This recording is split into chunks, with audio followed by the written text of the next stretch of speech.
कक्षा 9वीं विषय गणित प्रश्नावली 8.1 अध्याय 8 चतुर्भुज। संलग्न चित्र में समांतर चतुर्भुज ABCD का विकर्ण AC कोण A को समद्विभाजित करता है, तो दर्शाना है कि यह कोण C को भी समद्विभाजित करता है। ABCD एक सम चतुर्भुज है। तो दिया है कि जानकारी में देखें क्या दिया है। समांतर चतुर्भुज ABCD हमारे पास दिया है। समांतर चतुर्भुज कौन सा? ABCD। ये एक विकर्ण AC है। इसमें क्या विकर्ण AC किसको? कोण A को क्या करता है? सम द्विभाजित करता है।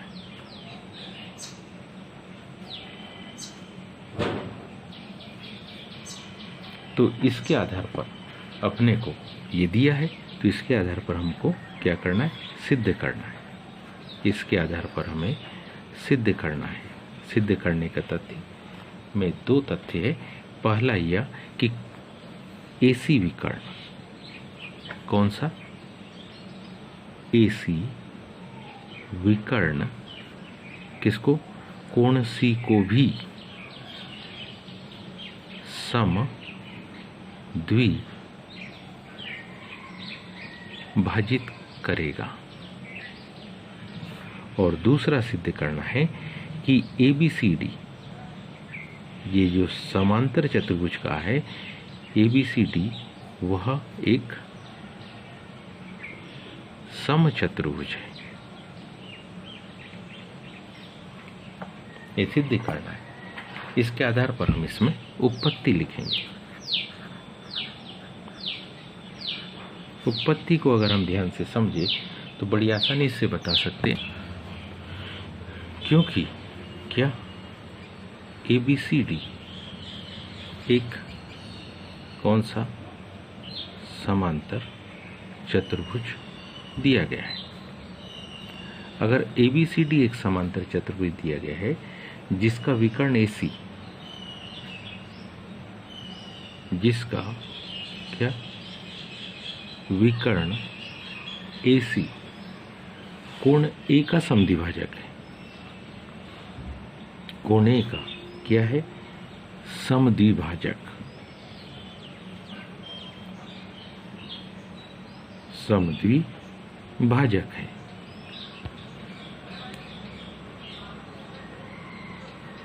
अर्थात कोण DAC यानी ये ऊपर का कोण बराबरी से कोण BAC, जिसको हम समीकरण नंबर 1 कह रहे हैं, ये कोण, ये हमारे पास यहाँ पर ये जो कोण है, इस ओर का कोण और इस ओर का कोण, ये दोनों आपस में कैसे है? बराबर है।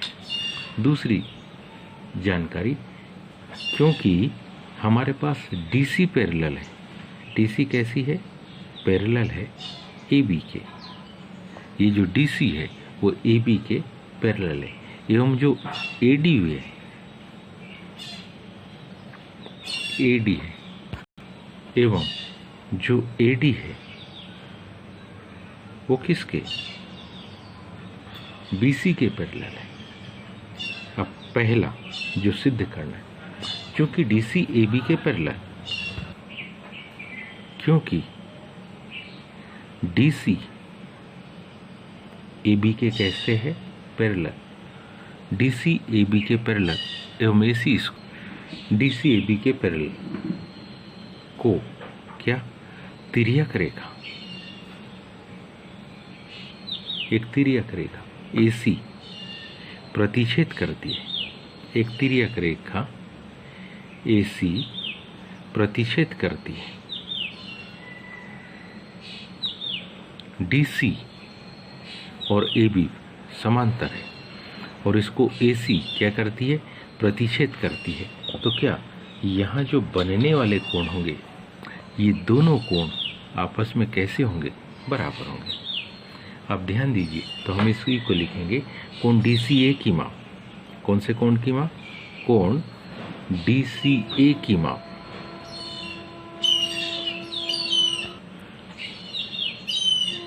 कोण BAC के, ये समीकरण दो। और ये कौन से नियम से? ये एकांतर अंतःकोण कहलाते हैं। ये एकांतर अंतःकोण है।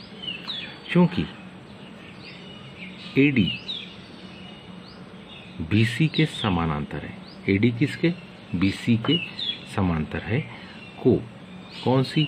AC तिर्यक रेखा, AC हमारे पास एक तिर्यक रेखा, तिर्यक रेखा क्या करती है? प्रतिच्छेद करती है।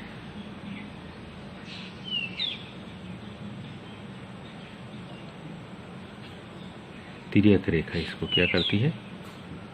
प्रतिच्छेद करती है। ध्यान दो, AD और BC दो पैरेलल है, जिसको AC क्या करती है? प्रतिच्छेद करती है। तो ऐसी कंडीशन में यहाँ जो कोण बनेंगे, इस स्थान के बनने वाले कोण, ये आपस में कैसे होंगे? बराबर होंगे। ये दोनों के दोनों आपस में कैसे होंगे?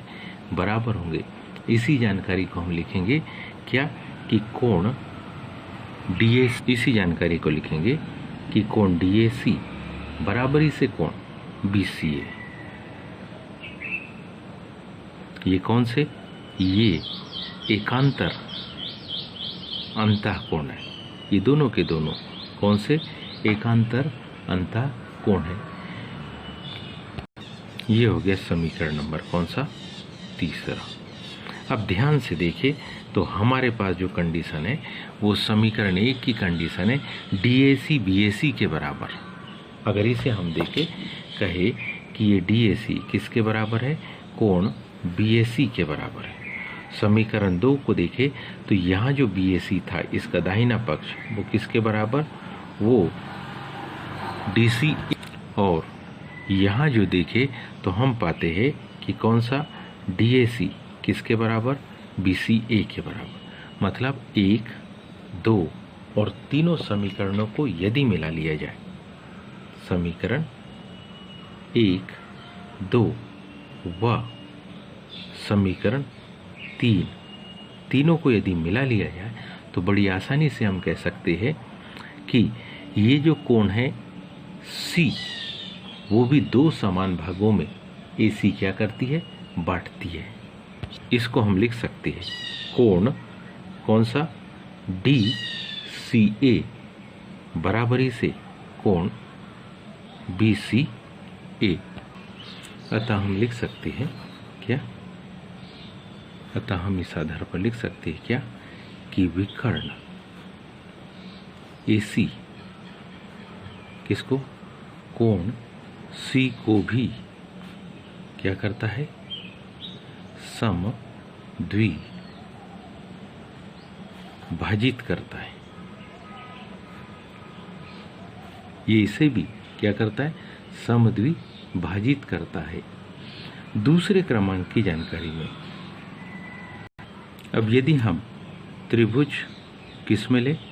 DAC में देखें तो त्रिभुज DAC में हम क्या देखते हैं कि कोण DAC की माप किसके बराबर? कोण DCA के बराबर। अभी अपन सिद्ध कर चुके हैं, क्योंकि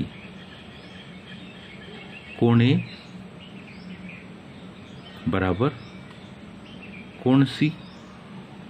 हम जानते हैं समांतर चतुर्भुज के सम्मुख कोण बराबर होते हैं, और अगर ये दोनों बराबर है तो इन दोनों के आधे आधे को 1/2 कोण A और 1/2 कोण C, ये भी कैसे होंगे? बराबर होंगे।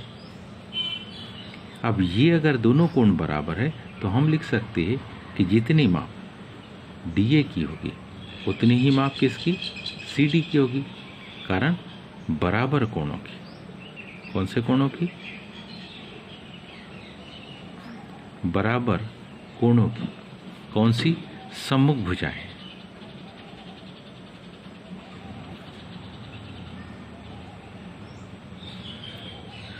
बराबर कोणों की कौन सी? सम्मुख भुजाएं। अब हम जानते कि ABCD समांतर चतुर्भुज है, तो आमने सामने की भुजा कैसी है? बराबर होगी। अब आमने सामने की भुजा ये बराबर है, लेकिन यहाँ अगर इसको कहे कि समीकरण 4 और इसको कहे कि ये समीकरण नंबर 5, तो डी ए सी डी के बराबर है। कौन सी? डी ए सी डी के बराबर, और ये दोनों बराबर है। तो समीकरण 4 और 5 को यदि मिलाया जाए, समीकरण नंबर 4 व समीकरण नंबर कौन सा? 5, इन दोनों को यदि मिलाया जाए तो हम बड़ी आसानी से कह सकते हैं कि इसकी चारों भुजा बराबर होगी। और अगर इसकी चारों भुजाओं की माप कैसी हो गई? बराबर हो गई, तो ए बी सी डी क्या बन गया? समचतुर्भुज बन गया। अतः ए बी सी डी सम चतुर्भुज है। उम्मीद है आप सबको समझ में आया होगा। आज के लिए इतने, शेष कल। धन्यवाद।